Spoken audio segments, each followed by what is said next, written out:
So for today, we have a special guest, Norm Ashkenas. He's the CCO, Chief Compliance Officer of Robinhood.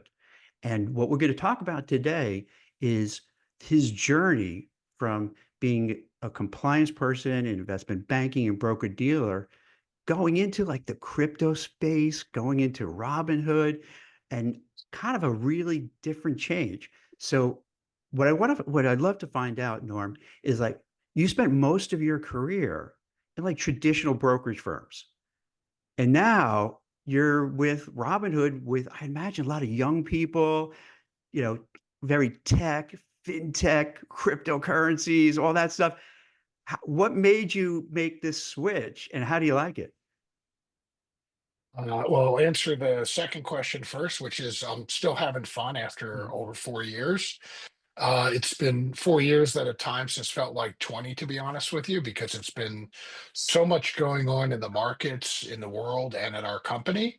But in terms of making the switch, really, I'd call us more of a tech company than a fintech in many ways. We're just Mhm. in financial services. And when I started talking to the folks at Robinhood some years ago, back in 2020, I felt like I could help. I felt like I could contribute building on my long experience in compliance and legal roles, traditional, as you said, Jack, and bring that into a tech company that was expanding and growing and trying to scale really quickly as the pandemic, brought many more investors in the market, and as Robinhood did. And it felt like an opportunity for me to, in many ways, tell stories and teach differently than I had in the past, because compliance is teaching and sales and Mhm. storytelling. And doing that with an audience that had built a technology company that had exploded in financial services really felt like a great challenge for that stage in my career. And it's challenge is really what it's been, but it's been a lot of fun. So that's what you describe it, Jack. Was there kind of a moment where you said, "Hey, I've been doing, this traditional brokerage stuff for years and years, and I just need a change," or did somebody tap you and say, "Hey, are you interested in coming aboard?" How did that happen? I was you know, plugging along happily at Fidelity, leading a couple divisions. I had just moved roles there from retail to institutional and intermediate. Um, I wasn't looking, but somebody did reach out to talk to me about this opportunity. And Mhm. as I started talking to people and thinking about it, every firm out there, Fidelity, Schwab, Merrill, Morgan Stanley, everyone was talking about this Robinhood firm and figuring out how to replicate or do differently what Robinhood was doing, which at the time was engaging and delighting and attracting young customers, 18 to 30-ish years old at the time. And everyone wanted those customers because that was the next generation of investors. And as I was thinking about this opportunity to join Robinhood, I realized why wouldn't I go where everybody's talking about and take that opportunity to make that experience even better for the customers by giving them, all the bells and whistles and trappings you'd expect of a top-notch, regulatorily compliant offering, along with delightful and engaging and the like. And that would really take this group of investors and help them be the next generation that will learn and grow and have futures based upon being in the markets. I got to give you a lot of credit because it's bold to do that. I mean, you're the way you're sharing it. It's like, oh yeah, I just, kind of seamlessly moved into it. But it got to be not just you, but just generally when, someone does something for so long and then you pivot to something new, it's a scary thing. Because you don't know. It could end up being horrible. It could be great. It could be whatever. And think about it, so many people just stick to where they are because they're afraid. And I give you credit because crushed over to something completely different. And for the audience here, I think that's one of the things that people should know about is that, like, okay, sometimes you have to take these risks. You have to take these, you have to see the opportunity and then seize it, right? Because like you saw this opportunity, hey, you saw this change and like, I'm going to jump on this and see what I can make happen, right? And I think that's fair, Jack, and maybe in me describing it in about Yeah, 90 seconds, it sounded like it was not a hard decision. Obviously, it's a very yeah, challenging decision to make that change. And some of it is, as people are thinking about opportunities like this, I was interviewing the people at Robinhood as much as they were interviewing mhm, me, because you've got to get a sense, is this a place that you're going to be yeah, comfortable? Is this a place for me? Is this a place that I think I can affect change I think needs to be changed? Will I have support and backing of management? Is this a company that matches what I'm trying to do with my career, with my life, with generally how I approach things? And that was a critical part of it. And anybody interviewing for jobs should have that. And clearly, I took the role. I clearly had the sense. I mean, Vlad and Beju were very serious founders, and Gretchen Howard, who'd helped bring me in, and Dan Gallagher and Jason Warnick, other executives. They were serious people trying to build something serious. And that's part of it. Want to look at is like, mm, who's there, who joined there, who came in to help on the journey. And if it's people that you know and respect, or if you don't know them, if they've been really had strong careers themselves, you say, this is where I want to be. And in worst case scenario, if it doesn't work out, you can go somewhere else. mhm. Just a thought. No, that's a good attitude, and it seems like it was helpful that you had some other senior people joining up, so you could feel like, all right, I have some other company here that I could I trust them, so I can feel comfortable here. When you kind of go and move here, is it? Don't laugh at me and make fun of me, but like, is it weird? Because I vision lots of young people there, and is it like a different vibe than traditional brokerage firms? Because may either are they younger or not, or they're just all ages, or how is it? Um, say skews younger for the most Yeah. part. It's a newer company, and you've got folks coming from places like Meta, or X, or wherever, or Amazon and other places. You've got technology bases, and we've got young, hungry, talented people.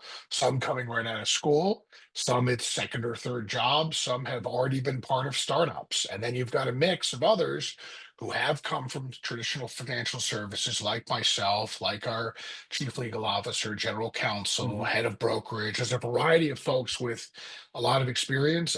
What I'd say is, this company has brought in, over the last number of years, we brought in some more, I'll use the word older, I guess, and more experienced mhm, folks like myself, to match what we had before, in the same way that some of the companies you mentioned earlier have actually brought in a lot more younger folks to mm, try to infuse new ideas and new talent. And again, I love working with people who are at a far different stage in career than I am, because they challenge me. They ask questions that I wouldn't ask anymore. There are assumptions you make because you've been doing something for 25 or 30 years, and you haven't revisited why you do that. You just know that's why you do it, or that's what the rule is. mhm, And you get challenged to say, huh, maybe I have to look at this again. And sometimes the answer isn't changing. Sometimes you say, maybe there's another way to think about this. And that is something that having people that are a little younger can help. And it's not just about age, some of it's about not coming from a traditional background. Granted, it's a different approach, where you're working sometimes with people who don't have the base of knowledge that you have. The same way it's probably frustrating for them, where they don't they're used to working with somebody who has coded in Python, knows HTML5, and knows that, and you don't, and that's frustrating for them. So it's kind of bridging those gaps is another thing that's interesting to do.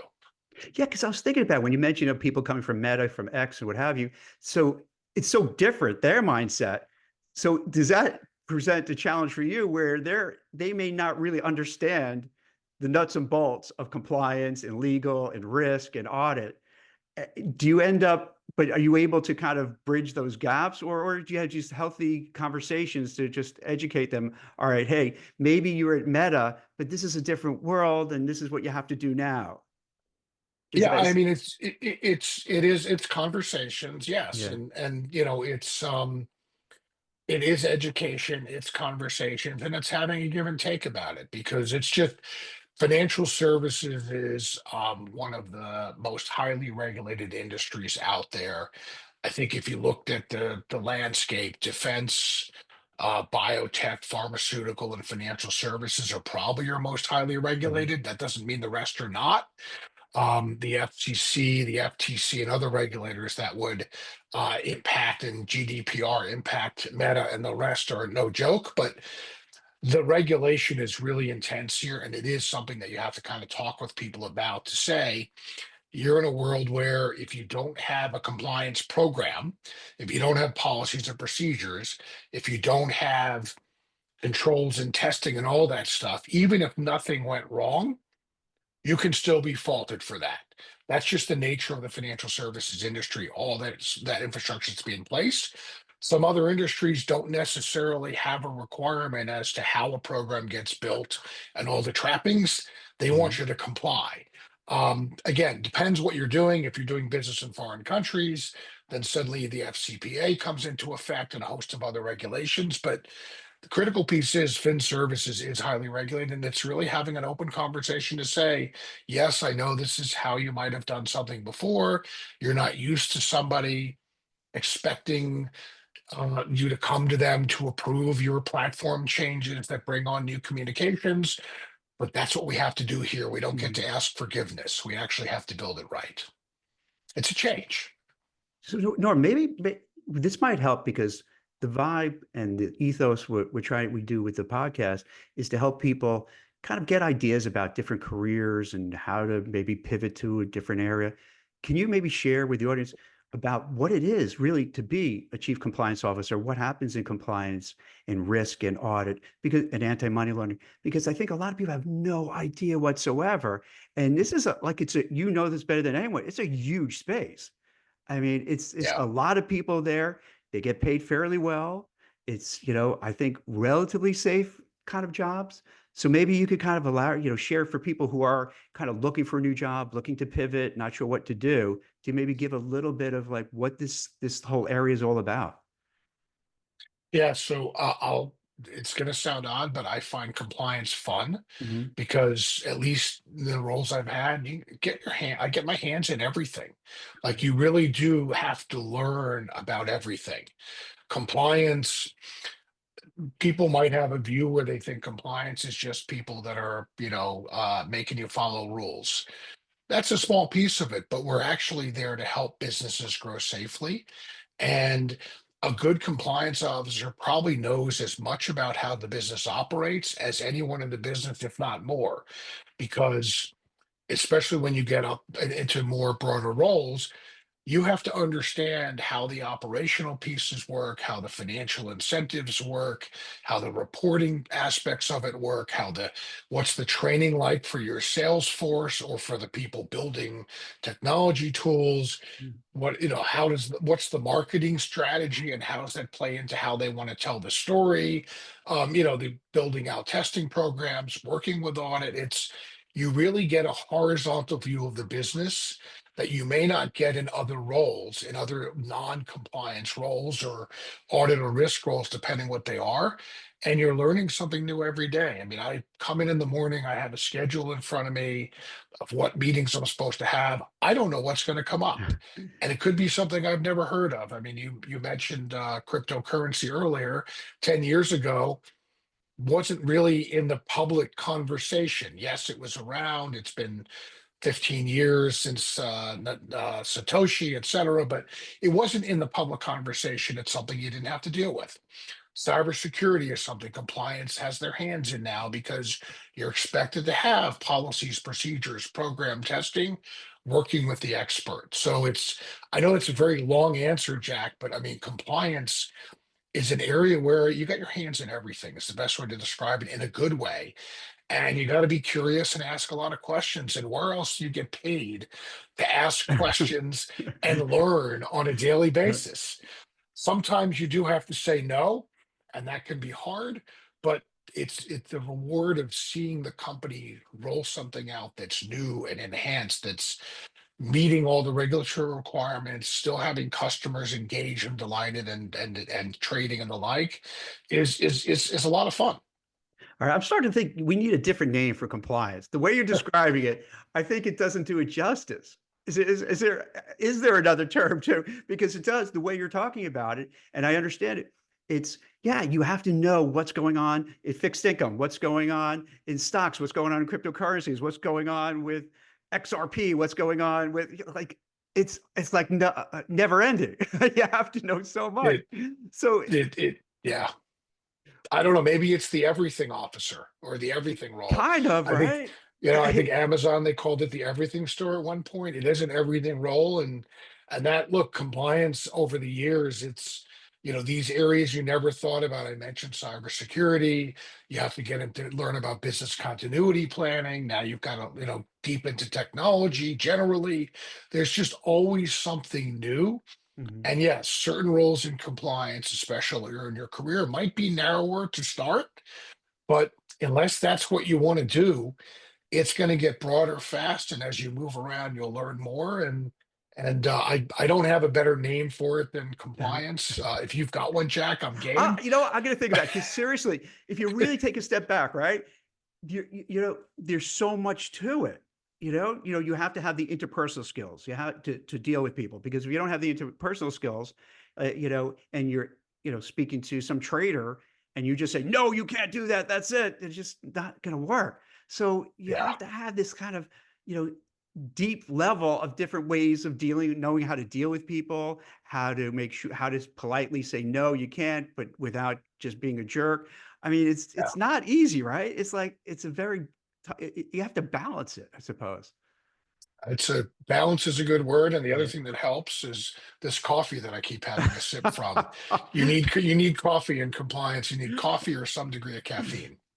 Does all right? Does what happen if all right? You have your coffee. Does sometimes like something comes up in the news, right? And you're like, oh my god, is this going to happen to our company? Do you have those like moments of like, oh damn, like is this do I have to kind of look into it? Are we exposed? Do you have that pit in your stomach sometimes? Is that part of the job to just because it's changing so fast? I don't know that I'd call it pit in the stomach, Yeah. but there's always a nagging worry in these Mhm. roles. That's what your job is. It is a worrying job, and yeah, certainly it's always important to know what's going on out in the world, or to anybody. And you say, yeah, is this something that could happen to us? Did Mhm. this happen to us? And certainly you read regulatory releases from the CFTC or the SEC or FINRA or states or whatever, and see things that they're interested in, their exam priorities, or see their notices, or see the enforcement matters or charges, and you say, are we in this line of business? If we are, do we do it the way these firms do it? And if we do, let's go dig in to see, do we have controls? Do we have procedures? Do we have everything? Do we look okay? And get prepared for it. So it quickly changes from worry to let's jump on this and be proactive if you can do that. And you have to have the time to, but that's where having great partners in your legal department, your risk department, audit if you need audit, and a great team comes into play, Jack. But yeah, it's worry is part of the job. If you don't like to worry, then you shouldn't be in compliance or audit or risk or a lawyer. And I don't know what you do if you don't worry. I don't know. Yeah. I think it's a natural no matter what job you have, right? It's always a little bit, worrisome, a little nervous, a little especially when things aren't perfect, when you have like the tough times in the economy, high inflation, all that kind of stuff. It's very easy to just be like always worried about, oh no, what next? How to, not to be gauche, but what I see is that the the the salary, the compensation for compliance, legal risk, audit, anti-money laundering, cybersecurity has really been going up. And it seems like these areas, it's a growth to me, and you know this better than I, so tell me if I'm wrong. These seems to be big growth areas that like are not really reported, in the media and that so people don't really know about it. So these are the things that you could join up great firms like Robinhood and make a nice living and grow your career, but you don't really hear that too much, right? So, but it is a buoyant growing area, isn't it? Um, yes, but, or I'll Mhm. give you a yes, but as Okay. opposed to a yes and. Yes, but ultimately the roles you just described, if you're at a firm, be it my firm or pick any other firm, a bank or Morgan Stanley or Fidelity, whatever it is, ultimately you are an expense for the firm. Like you're not bringing in revenue for the firm. If you're in any of the roles you described, you're an expense. So certainly the firm wants to make sure that its expenses are controlled appropriately. And you're going to have, obviously, firms are going to have to pay to have the talent, the tools, the technology, and the support structure needed to meet the regulatory requirements and customer expectations. But what that looks like could depend on, different firms have different views on what that looks like. And ultimately, you're not going to have an open checkbook. You're not, if your goal is you want to be a gajillionaire, compliance, legal, risk Mhm. audit is not where you want to be. You want to be on the business, you want to be an entrepreneur, or you want to be a salesperson, whatever dollars I mentioned. But yes, you can make a steady, nice living. We get paid appropriately for the risks that we take on. Mhm. If you're an AML officer, you're taking on personal risk. You mentioned before, that it might not be those you're taking. You could be personally charged, and as a chief compliance officer as well, you can be. It's rare, but it happens. So there's a piece that goes with that, Jack. And what I would add is, when you think about it, you're in a business role. It's just your business role doesn't bring in revenue. And when I'm looking at it, when I have members of my team or other teams with whom I've worked, I want them to recognize that if we say no to everything, then there's no business, and then nobody has jobs. You obviously don't want to overcorrect the other way, but you've got to show the value. That's what I'll circle back to, Jack, which is, if you're showing value for the department, for the function, if you're showing what losses you're avoiding to some extent, what attention you're avoiding, and you're doing that because you've got a talented team of people, then yes, compensation will come with that. But ultimately, that's it's got to be recognized you're still on the expense side. Tell me, this might be a really bad analogy, but it's like an offensive lineman in football, where if you save the quarterback from getting sacked, it's like, oh, of course, that's what you're supposed to do. But if the quarterback gets sacked, then you're to blame. Is that sort of what happens too? Is that it's a frustrating thing because, like you said, it's a cost center, and it's easy to say, hey, you let the quarterback get sacked. We're going to let you go. This is terrible. Is that is it sometimes is that what you mean, like, by having that feeling that it's a cost center?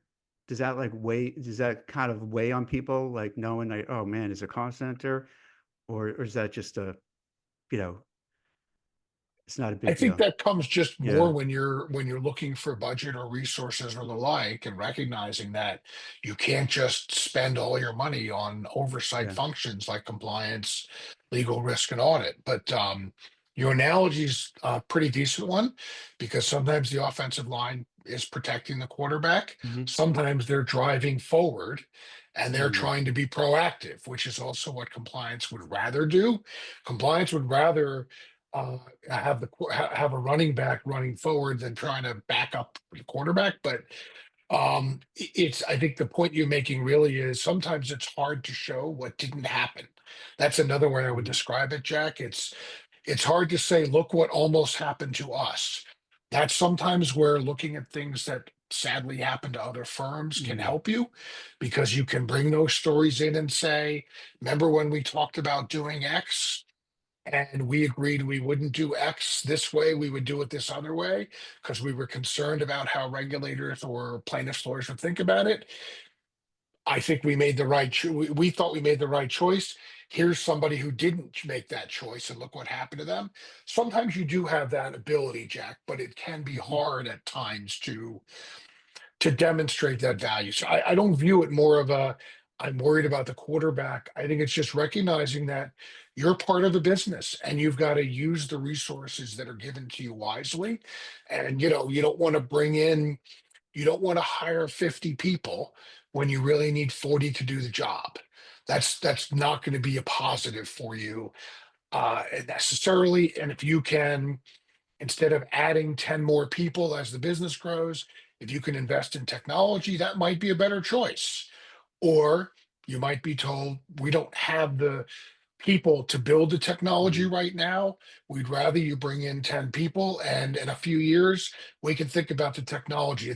It's about recognizing that you are running a department that is a business. It just doesn't have a profit part. It's only losses. So for people who are unaware, and I think, we talked about it a little bit before, that a lot of people aren't aware of this whole, I don't want to say niche because it's a big area now, who are not too familiar with it. What's like your day like on a day? Is it the same pretty much, or is it every day might be a fire drill, or next day not much? What, if you don't mind my asking, like on a daily basis, what kind of things do you usually, focus on?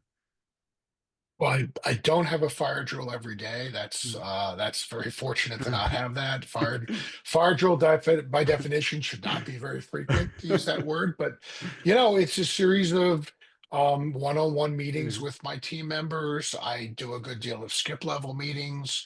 I meet with business partners on a regular basis, leaders of different businesses. I might I go to governance committee meetings. That might be compliance ones or audit ones or risk ones or product review meetings, risk meetings, a variety of those type meetings. There's management meetings to go to, and there's project type work where you're jumping in to say we're looking at launching X. We'd like to pick Mhm. your brain or find the right team members to talk to us about what we should think about when we launch X. There's other days I do a lot of external work as well. You're talking to if you're in compliance, you should be talking to your regulators as you gain the experience and trust that your firm says you should. So you're talking to regulators on a proactive basis. Sometimes it's committees, sometimes it's asking them questions, and the like. Um, I'm participate in multiple industry groups, SIFMA, FSDA out of Florida, the National Society of Compliance Professionals, any different groups that you connecting with other people in the industry, and that's part of my day as well. Like you do, it's hands in everything, Mhm. Jack. And certainly, do things come up? Sure. If there's if the market shuts down, yeah, that's going to change my day potentially. If some story hits the press that might be negative about the industry generally, or about us, or that might change the nature of the day as well, or some unexpected thing happens to, that it may or may not be a fire drill, Jack, but I think, I generally describe what I do, but sometimes that whole thing goes out the window and you might be told, hey, all hands on deck. This thing is going to be is happening right now. So that's the way to think about that. It's again, if you want predictability in your daily job, there are compliance roles that have that, but sometimes that goes out the window and you're pulling four people in to say, let's go do this. Well, I'm glad you mentioned, speaking of compliance roles, to help, people in the audience who, maybe they're already in compliance, or maybe they just looking for another job but don't know where to go. Can you maybe share what is some interesting, compelling, you know, maybe well-paying jobs within compliance, legal risk, audit in those areas? Well, I can't comment on what well paying is. That's in the eye of the beholder, Jack. But Yeah. I mean, certainly, many would say legal partners do quite Mhm, well for themselves at law firms, but there's a trade-off. They may not have mhm. much of a life because they're talking to clients at 2 in the morning on Saturday during Christmas vacation, potentially. Um, but there's a variety of different roles. I mean, you can be in-house. In-house used to be viewed as for legal or compliances, it's a 9 to 5 punch the clock role. That was 25 years ago. That's not true anymore. You're working a lot of hours in any of these roles. They're not for punch the clock type people for these roles, but you Specialties can certainly be rewarding for people. If you become the world's number one expert on a widget sales in compliance or legal, then you're certainly going to be getting rewarded for that and heavily in demand. But by the same token, if you're somebody who's known, who can do anything, you have a mind where you're able to analyze any product or any sales process and the like, and recognize quickly what the holes are in that, what controls are needed, what policies are needed, and then figure out the product, whatever the offering is later. You're an all-around athlete. That's also going to be something where you're pretty much in demand, and you can move around as appropriate or take on new roles. It's sort of going in both those directions, Jack. Certainly, CC, the higher you move up in any infrastructure, be it risk or compliance or audit or legal, certainly you're going to expect that compensation comes with that. But again, if you're doing it for the money, you're probably going to want to be starting up your own business. If you look at all the numbers and you talk to a number of people on your podcast here, Jack, Mhm. entrepreneurs are the ones that get the greatest rewards because they take the greatest risks. That does make sense. It's like if you know you have whether it's compliance or any other job, if you're just based on a salary, there's only so much you could do. But Right. if you have, it was crazy. You bring it up. I interview so many of these like tech people, and the amount of money they make is insane. It's crazy, and the stuff that they could do though is blows my mind. You must see it where you are, where like they could create something out of nothing. And to me, who I'm not like, I'm real, I like tech, but it's just mind blowing how like these people could just all of a sudden create these wonderful things and make fortunes. But I get what you're saying. If you have that job, even if you paid pretty well, it's hard to really make a crazy amount of money. Yeah. Well, look, the auto industry was created from nothing. Yeah. Manufacturing used to be that path as well. And I don't mean to, dissuade people from thinking that you can make a decent living, but life isn't always just about money. Sometimes it's, are you getting enjoyment and satisfaction from what you're Mhm. doing? Do you feel engaged? Do you feel that there's value? Are your values, ethics, and the like aligned with what you're doing? And I feel I'm helping people when I do this, and I know that sounds kind of hokey, Jack, but yes, we all have bills to pay. We all have aspirations for where we want to go and what we want to own, what we want to do and leave legacies. But ultimately, I'm helping a lot of people, is my belief, myself, my team, all of us collectively, because we're giving people a positive experience where they themselves can invest. And using investing, that's how you build generational wealth as well, by investing. Yeah. It's interesting to bring it up because I remember back about 9/11, where so many anti-money laundering compliance people would say that they were really super engaged in their job because they felt, hey, I'm doing my part to help make sure that we don't see another terrorist, attack or something of that nature. And they really meant it and really felt like not only was it their job, it was like a calling, so it isn't hokey, that this is something that people take really seriously to help out. And Yeah. and you're right. And there's different ways you could kind of enjoy your career. It's not just money. It could be like, hey, I'm doing something good. I'm helping out people. I'm making things better, Yeah. which I, you I have to mean, look, factor you in. mentioned AML, Jack, as an Yeah. example. So, and what's changed? 25 years ago, it was about 9/11 and terrorists. Now, in financial crimes, as it's called, the expectations are that you're also looking to identify human trafficking Mm. as an example. So think about that. Like, terrorism, one thing, but now if you're in these AML type roles, you might be identifying rings of human traffickers, and you're passing that information on to law enforcement who might be able to shut down those kind of efforts, because without financing they can't happen. So it's gotten, obviously there's drug money and money laundering and the like, but when you get into these other areas, you are doing something that can be a little more than your day-to-day mundane job. And look, we have one of our values at Robinhood here is safety first. because we believe this stuff is important, and that resonates with me. And when you're in your individual roles, you say, what am I contributing? You could, for some people, you could say, I prevented somebody from being Mhm. trafficked across the border for, nefarious purposes. I've been hearing lately, and especially seeing on social media about trafficking, but evidently I guess this is huge, huh?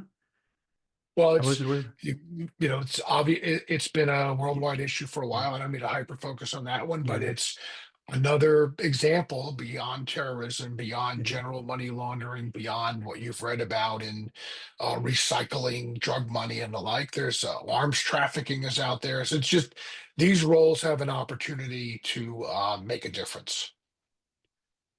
Yeah, the more you talk about it, I guess there's more need for these people to deal with it, right? This is crazy. Yeah. I mean, you have to watch out for so much stuff.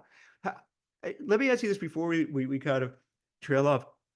And do you have any sense, like, what you wanna do next within Robinhood? Is there kind of a trajectory you're looking for, or everything, you're like, "Hey, I loved being the CCO," or you wanna maybe be a COO, or what have you? You have any thoughts about your career kind of moving forward?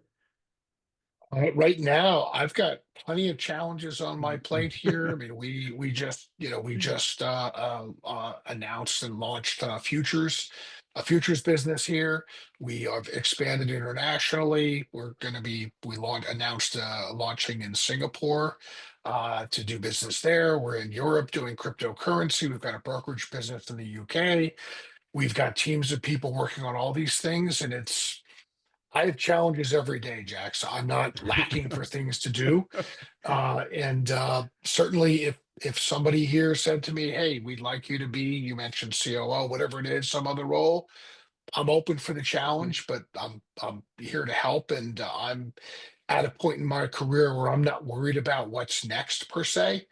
I'm more worried about what can I do to help us grow and help us, bring investing, democratize finance for all is our mantra here.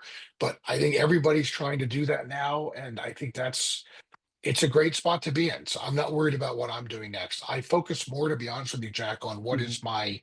what's next for some of my team members, what's next for Mm. the people around Robinhood and developing them, and even outside the firm, like what are other compliance people doing?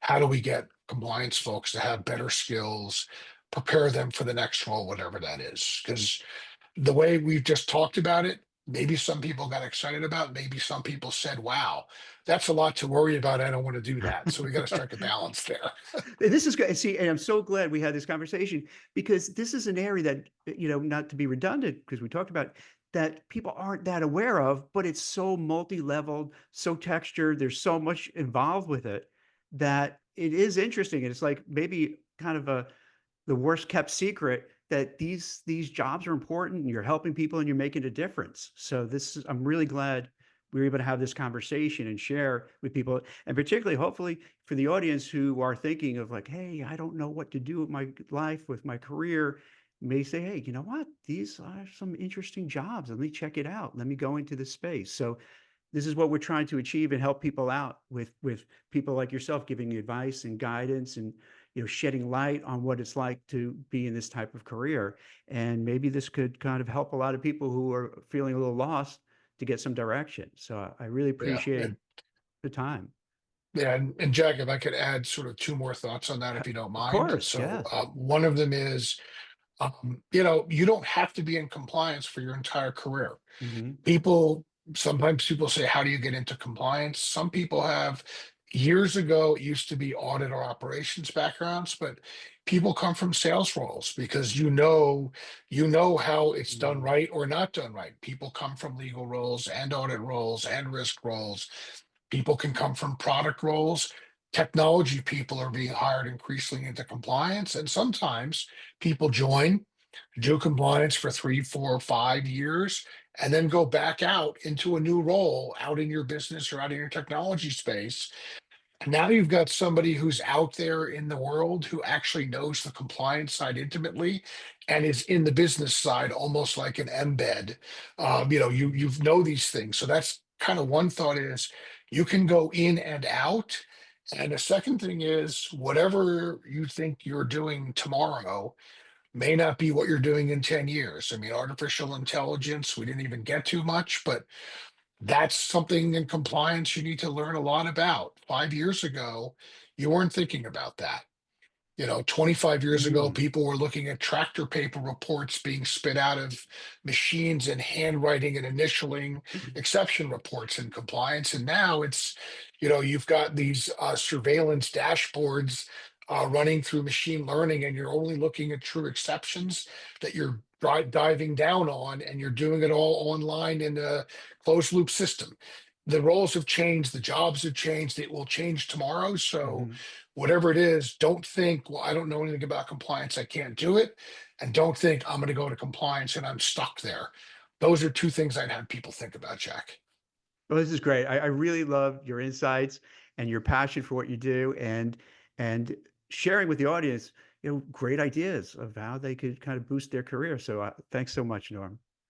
Appreciate it, Jack. Thank you.